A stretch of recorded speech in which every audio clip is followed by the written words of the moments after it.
تو بھی رضامندی. میلوں میں دیکھا ہوگا آپ نے, لکھا ہوتا ہے ہر ایک مال 10 روپے. جب 10 کا زمانہ چلا گیا, 30 روپے 40 روپے 50 روپے ہوتا ہے, لیکن بہرحال لکھا ہوتا ہے. آپ سامان اٹھائیے, پیسے دے دیجیے, بے ہوگی نہیں ہوگی؟ کہاں ایجاب کہاں قبول؟ عمل ہے. تو ایجاب و قبول کا مطلب یہ نہیں ہے کہ آپ صیغوں کے ذریعے سے ایجاب و قبول کریں, جملے یاد کریں, میں خرید رہا ہوں, میں بیچ رہا ہوں, یہ ضروری نہیں ہے. کوئی بھی ایسا طریقہ جو تبادلے کو بتائے, کوئی بھی ایسا سسٹم جو تبادلے کو بتائے اور رضامندی ہو, دونوں اس پہ راضی ہوں, اسی کا نام ایجاب اور قبول ہے. کلیئر ہے؟ تو یہ تیسری بات ہو گئی کہ کیا الفاظ ضروری ہیں یا ضروری نہیں. اب آئیے چوتھی بات پہ, وقت باقی ہے. چوتھی بات یہاں پہ یہ تھی کہ مان لیتے ہیں کہ اگر کوئی الفاظ کا استعمال کرتا ہے یا تحریر کا استعمال کرتا ہے, تو ان دونوں میں الفاظ ہی ہیں. اصلاً تحریر میں بھی الفاظ ہوتے ہیں, اب بولتے ہیں تو بھی الفاظ ہوتے ہیں. تو اگر الفاظ کا استعمال کرتا ہے تو پھر آپ دو بحث ہوگی. ایک بحث ہوگی کہ الفاظ کون سے ہوں گے. کیا لفظ طلاق سے بے ہو جائے گی؟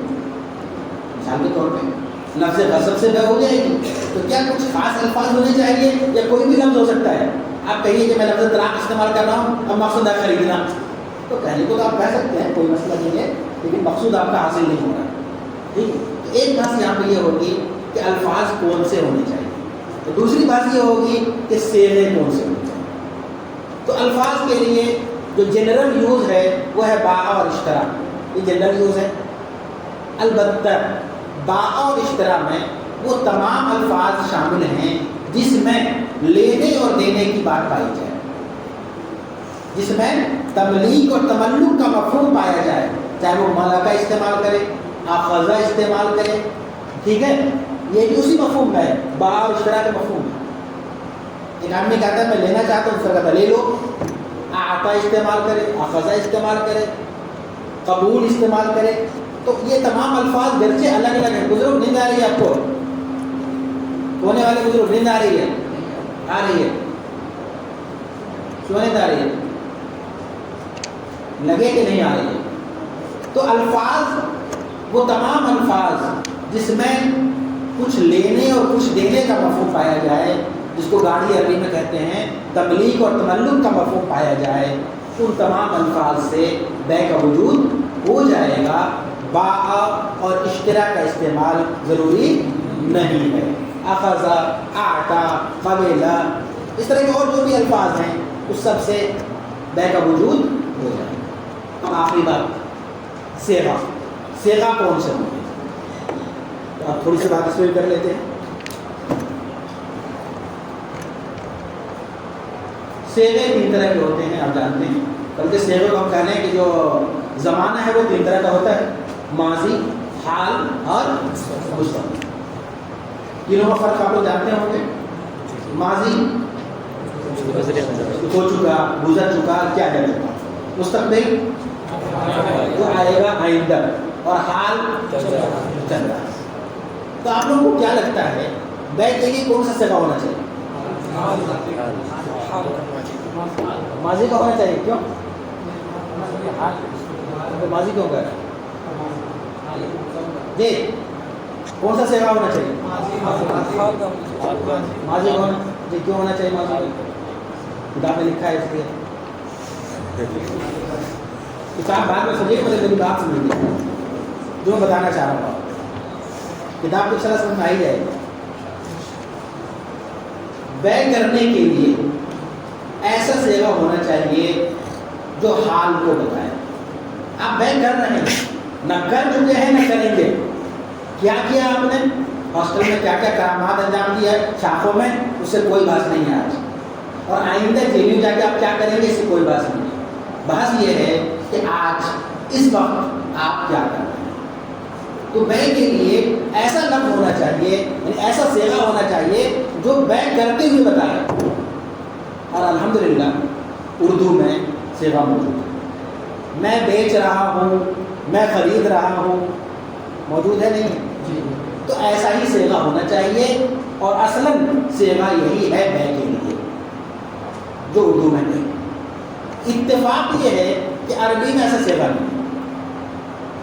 یا تو ماضی کا ہے جو ماضی کی خبر دیتا ہے, یا پھر حال اور مستقبل کے لیے ایک ہی صیغہ ہے, اس میں طے کرنا مشکل ہے کہ حال کہہ رہا ہے یا مستقبل کہہ رہا ہے.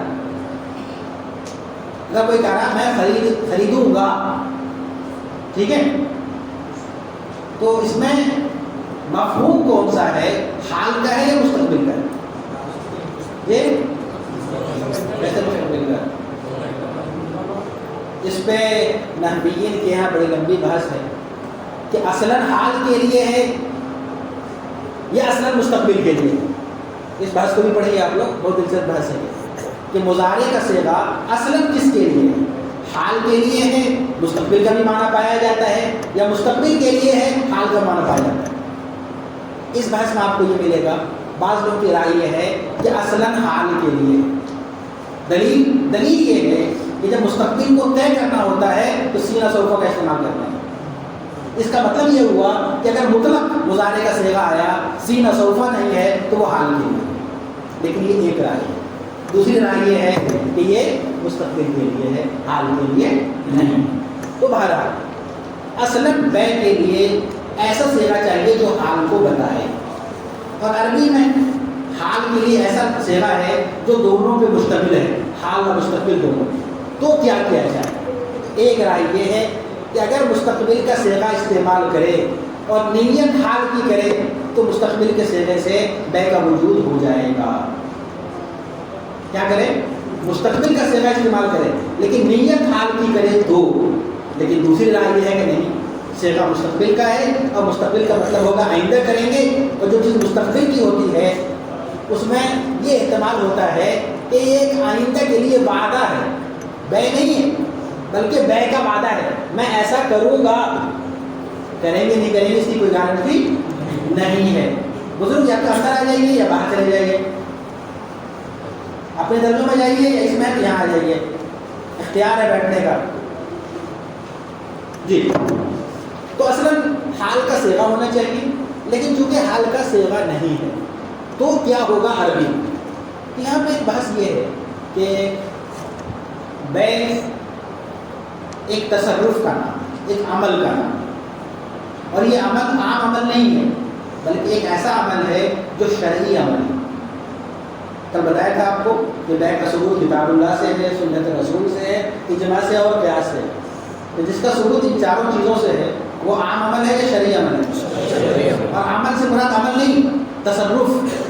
بے میں کیا ہوتا ہے, کچھ ملتا ہے کچھ دیتے ہیں, ملکیت منتقل ہوتی ہے, تبادلہ ہوتا ہے, اس کو تصرف کہتے ہیں. تو بے ایک شرعی تصرف ہے, اور کسی بھی شرعی تصرف کو وجود میں لانے کے لیے صیغہ کون سا ہونا چاہیے, یہ کون طے کریں گے؟ اللہ تعالیٰ طے کریں گے, شریعت طے کرے گی, یا پھر زیادہ زیادہ یہ کہنا ہے تو عرف طے کرے گا. عرف میں کیا ہے, کیا صیغہ چل رہا ہے, ٹھیک ہے. تو بے کو وجود میں لانے کے لیے صیغہ ہونا چاہیے, اور صیغہ کون سا ہونا چاہیے یہ طے کریں گے کون؟ شریعت, اللہ تعالیٰ, ٹھیک ہے. اور اللہ تعالیٰ کا اصول اور نظام یہ ہے کہ ان چیزوں کو وجود میں لانے کے لیے جو صیغہ استعمال کیا جائے وہ ماضی کا کیا جائے, حال کا استقبال مضارع کا صیغہ نہ کیا جائے. وجہ اب دیکھیے قرآن اور احادیث میں رسول اللہ صلی اللہ علیہ وسلم کا جو عمل ہے اس میں کہ آپ نے بے کیسے کیا, کوئی چیز خریدا کیسے, تو وہاں جو الفاظ استعمال ہوئے ہیں وہ ماضی کے الفاظ استعمال. ماضی کا کیوں کریں گے؟ ماضی کا اس لیے کریں گے کہ جب کوئی چیز ماضی میں ہو جاتی ہے تو اس کا یقینی ہونا کنفرم ہو جاتا ہے, شبہ اس میں نہیں رہتا کہ ہوا یا نہیں ہوا, ایسا نہیں ہے. بلکہ اگر یہ کہا جائے کہ کل ایسا ہوا تھا, کل بریانی بٹھی تھی, تو شبہ ہے, نہ ملی ہو آپ کو آپ کی قسمت, لیکن بٹی ہوگی 100% ہے, کیونکہ ماضی کی خبر ہے. یہ بات سنا رہی ہے. تو ماضی کے لیے جو صیغے ہیں اس میں کنفرمیشن ہے, یقینی ہے, اور جو مستقبل کا صیغہ ہے اس میں یہ کیفیت نہیں ہے. تو ماضی کا صیغہ گرچہ ماضی کے لیے ہے, ماضی کا صیغہ گرچہ ماضی کے لیے ہے، یعنی ماضی کی خبروں کو بتانے کے لیے ہے، اخبار کے لیے ہے، لیکن اسی کو کسی تصرف کو وجود میں لانے کے لیے استعمال کیا جائے گا۔ یہ بات شریعت سے معلوم ہے۔ تو جب یہ بات شریعت سے معلوم ہوتی ہے اور عرف سے بھی اس کی تائید ہوتی ہے تو بے کے لیے کون سا صیغہ ہونا چاہیے؟ ماضی کا صیغہ۔ بات سنا رہی ہے بزرگ؟ آپ ہی کی بات صحیح ہے، لیکن اس تفصیل کے بعد جو میں نے آپ کو بتائی، میں نے گلا میں تو لکھا ماضی کا صیغہ ہونا چاہیے، وہ آسان ہے کہنا۔ تو یہ ہے پورا اس کا پس منظر کہ صیغہ کیا ہونا چاہیے، کیسے ہونا چاہیے۔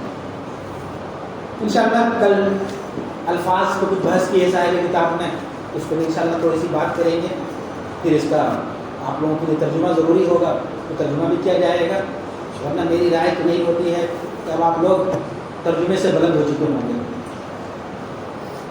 عربی اول میں الفاظ الراشدہ پڑھنا شروع کیا ہوگا، اس میں پڑھنے کا منہج رہا ہوگا، عبارت پڑھیے، ترجمہ کیجیے، الفاظ و معنی لکھیے، ایسے تھا وہ لوگ۔ اگر عالیہ ثالثہ میں آ کے بھی وہی ترجمہ کرنا پڑے تو آپ کا علمی ارتقا کہاں ہوا؟